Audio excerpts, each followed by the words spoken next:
Hello I'm Lavanya welcome to Yuvraj infotainment channel. సాధారణంగా ఇళ్లలో పిల్లలు ఎవరైనా సరిగా భోజనం చేయకుండా ఆటల్లో పడి తినకుండా అటు ఇటు తిరుగుతుంటే గాలి తిని బతుకుతున్నావా అని అనడం సర్వసాధారణం. కానీ ఇకపై రాబోయే కాలంలో గాలితోనే భోజనం తయారు చేస్తున్నారని విని ఆశ్చర్యపోవటం మన వద్దవుతుంది. గాలి నుండి ఆహారం, ఫుడ్ ఫ్రమ్ ఎయిర్ అనేది ఏ రివల్యూషనరీ సైంటిఫిక్ అచీవ్మెంట్, ఒక విప్లవాత్మకమైనటువంటి శాస్త్రీయ ఆవిష్కరణ అనే చెప్పాలి.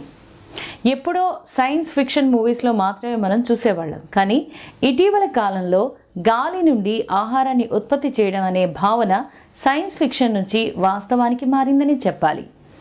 రియల్ టైంలో ఫిన్లాండ్లోని సోలార్ ఫుడ్స్ వంటి కంపెనీలు ముందుకు తీసుకొచ్చాయి ఈ కాన్సెప్ట్ని. ఈ అనూహ్యమైన విప్లవాత్మకమైనటువంటి ఆవిష్కరణ ఆహారం ఉత్పత్తిని విప్లవాత్మకంగా మార్చిందనే చెప్పాలి. నేటి కాలంలో పర్యావరణ సమతుల్యత దెబ్బతినటం, ఒక పక్క కరువు, మరోపక్క వరదలు లాంటి అత్యవసర పర్యావరణ సవాళ్లను పరిష్కరించగలదు ఈ కాన్సెప్ట్. అంతేకాదు జనాభా అంతకంతకు పెరుగుతూనే ఉంది. ఆహార ధాన్యాల ఉత్పత్తి జనాభా పెరిగినంతగా పెరగటమూ లేదు. అలాగే ఒక పక్క యుద్ధాలు, ఒక పక్క తీవ్ర ఆర్థిక సంక్షోభాలు కూడా తీవ్రతరమవుతూనే ఉన్నాయి. ఇవన్నీ కూడా ఆహార ఉత్పత్తిని గణనీయంగా తగ్గించేశాయి. అందువలనే నేటి శాస్త్రవేత్తలు కొత్త తరహాలో గాలి ద్వారానే ఆహారాన్ని తయారు చేసే ప్రక్రియను కనిపెట్టారు. జనరల్గా ప్రాథమిక దశలో సూక్ష్మజీవులు రెన్యూవబుల్ ఎనర్జీని ఉపయోగించుకొని గాలిలోని CO2 అంటే కార్బన్ డైఆక్సైడ్, హైడ్రోజన్, ఆక్సిజన్లను ఉపయోగించుకొని ప్రోటీన్స్ అండ్ విటమిన్స్గా మార్చే ప్రక్రియను జర్మన్ శాస్త్రవేత్తలు కనిపెట్టారు. మరి ఇలాంటి ఆహారాన్ని మనుషులు తింటే ఆరోగ్యపరమైన సమస్యలు ఏమైనా వస్తాయా అని కూడా ఆలోచించాలి. సాధారణంగా మొక్కలు గాలిలోని కార్బన్ డైఆక్సైడ్ని గ్రహించి సూర్యరశ్మి సమక్షంలో ఆహారాన్ని తయారు చేసుకుంటాయి. ఇదే ప్రక్రియను బయో రియాక్టర్స్ చేస్తాయి. యూనివర్సిటీ ఆఫ్ ట్యూబిజన్ పరిశోధకులు 2 అంచెల బయో రియాక్టర్ని ఉపయోగించుకొని ప్రోటీన్ అండ్ B9ను తయారు చేసేటట్టుగా ఈ మషీన్ని తయారు చేశారు. ఇది పక్కా శాకాహారం. పైగా ఈ ప్రాసెస్కి జన్యు మార్పిడితో సంబంధమే లేదు. గాలి నుండి ఆహారం తయారీ వెనుక సైన్స్ ఏంటంటే, గాలి నుంచి ఆహారం సృష్టించే ప్రక్రియలో పునరుత్పాదక శక్తిని ఉపయోగించి వాతావరణం నుండి కార్బన్ డైఆక్సైడ్ను పట్టుకొని బ్యాక్టీరియా తినగలిగేంత సులభమైనటువంటి సమ్మేళనంగా మార్చడం జరుగుతుంది. దీన్ని పంటగా తీసుకొని ఆహార ఉత్పత్తులుగా ప్రాసెస్ చేయొచ్చు.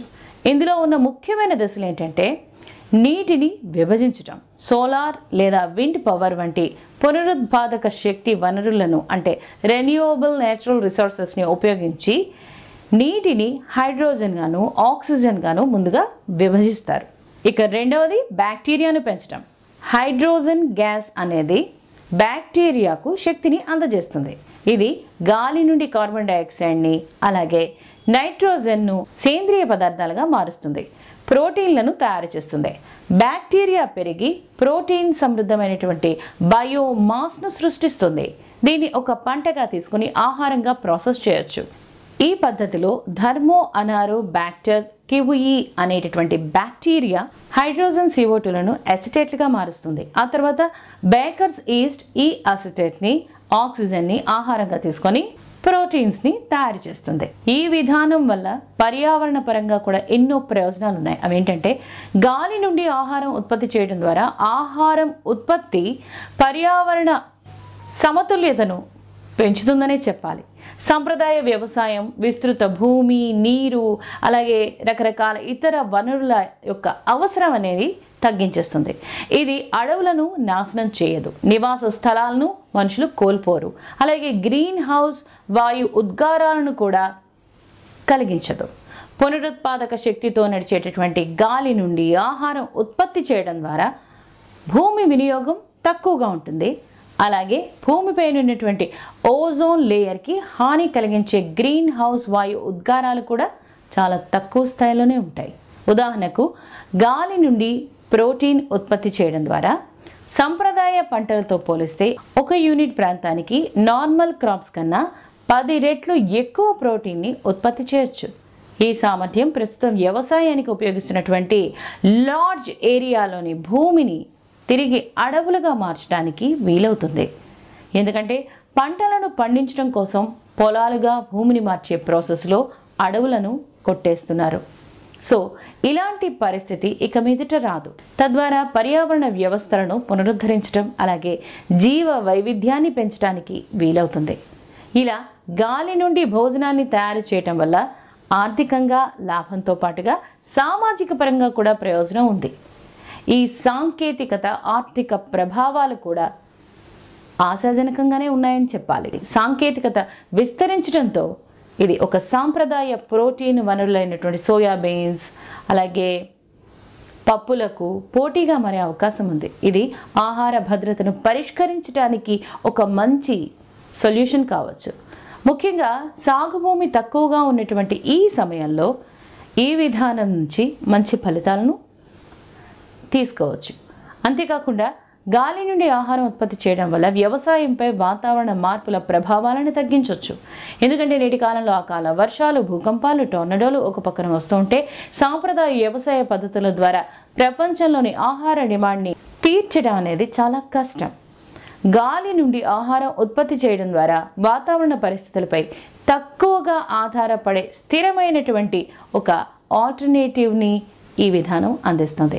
ఈ ప్రక్రియలో ఫలితాలు కూడా చాలా అమోఘంగానే ఉన్నాయి. ఎందుకంటే మెథడ్లో ఉత్పత్తి అయినటువంటి ఈస్ట్లో మాంసం, చేపలు, పప్పుల్లో ఉన్న మోతాదు కంటే కూడా ఎక్కువగా ఉంది ప్రోటీన్.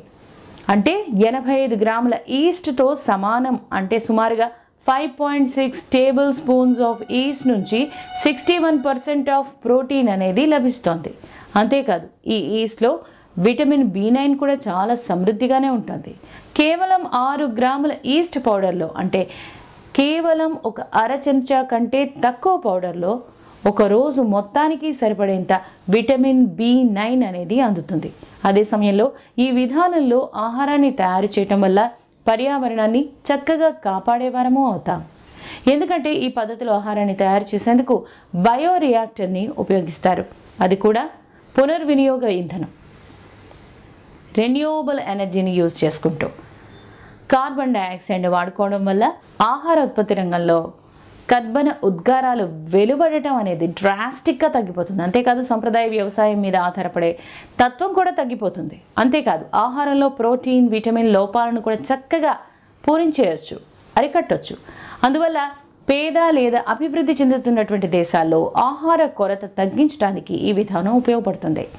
ఇక వ్యవసాయం చేయడానికి పెద్ద ఎత్తున భూమి కావాల్సిన అవసరం అస్సలు లేదు. కాబట్టి పంటలు పండించేందుకు అడవులను నరకడం అనేది ఉండదు. అంతేకాదు తయారైన ఆహారంలో ప్రోటీన్, విటమిన్స్ మోతాదు కూడా చాలా ఎక్కువగా ఉండటం వల్ల పోషకాహార లోపాన్ని కూడా తగ్గించవచ్చు. ఇక్కడ వరకు అంతా బాగానే ఉంది. కానీ ఫ్యూచర్లో ఇలాంటి ఆహారం వల్ల ఏమైనా ఆరోగ్యపరమైనటువంటి సమస్యలు ఏమైనా వస్తాయా, ఎలాంటి సవాళ్లను ఎదుర్కోవాల్సి వస్తుంది అనేది ఇప్పటికీ ఇంకా తేలలేదు.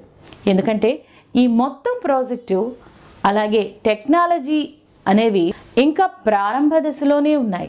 అలాగే కొన్ని సవాళ్లు కూడా ఉన్నాయి. గ్లోబల్ డిమాండ్ని తీర్చడానికి ఉత్పత్తిని విస్తరించడం ఒక ఎత్తైతే, ఆహారంలో పోషకాల నాణ్యతను నిర్ధారించడం మరొక సవాలుగా మారుతుంది. ఇక మంచి ప్రత్యక్ష ఆహారాన్ని తినడానికి అలవాటు పడ్డ ప్రజల నుండి ప్రజామోదం పొందటం, అలాగే వారికి సంబంధించినటువంటి సమస్యలు పరిష్కరించాల్సిన అవసరం కూడా ఉంది. అయితే ఈ అడ్డంకులన్నీ అధిగమించడంలో కొనసాగుతున్నటువంటి పరిశోధనలు, అభివృద్ధి ప్రయత్నాలు ముందుకు సాగుతూనే ఉన్నాయి. మొత్తం మీద గాలి నుండి ఆహారం ఉత్పత్తి చేయగల సామర్థ్యం పర్యావరణ పరంగాను, ఆర్థిక వ్యవస్థ అభివృద్ధి పరంగాను, సమాజం మంచి కోసం ఈ అద్భుతమైనటువంటి శాస్త్రీయ పరిశోధనలు అనేవి కొనసాగుతూనే ఉన్నాయి. ఈ టెక్నాలజీని మెరుగుపరచడం, ఎక్స్టెండ్ చేయడం ద్వారా ఇది భవిష్యత్తులో మరింత స్థిరమైన ఆహార వ్యవస్థకు దోహదం చేయగలదని భావించాలి. మీకు ఈ ఎపిసోడ్ నచ్చితే మీ ఫ్రెండ్స్కి చెప్పండి. యువరాజ్ ఇన్ఫోటైన్మెంట్ ఛానల్ని సబ్స్క్రైబ్ చేయండి, లైక్ చేయండి, షేర్ చేయండి. And thank you for watching.